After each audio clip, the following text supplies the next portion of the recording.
Idol, anong best exercise para lumitan siya? Best exercise, let's close our mouths, kontrolin natin, kainin natin. Kasi pag puno-puno yan, expand yan. Pag expand yan, vacuum, pampaliit. Ngayon, kahit anong vacuum natin, exercise natin, may abs tayo. Kung may body fat ka o may laman yung tiyan, di pa napupupo, hindi pa natutunaw, palaki ng palaki yung tiyan natin.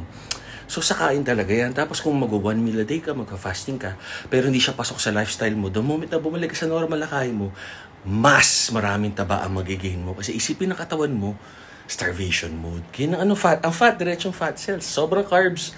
Puno yung muscle cells, di kayo nag-workout, so wala kayong glycogen store sa muscle, sa liver, diretso sa fat, ganun din sa protein. So, mahalaga yung combination ng nutrition, number 1, recovery, tulog, tas stimulation sa workout, tsaka kahit walking lang. As simple as walking 10 minutes a day, good blood flow, circulation, libido, tanggal depression. Tama kayo, mali ako na Dr. Duwa, what dapat? Lifestyle.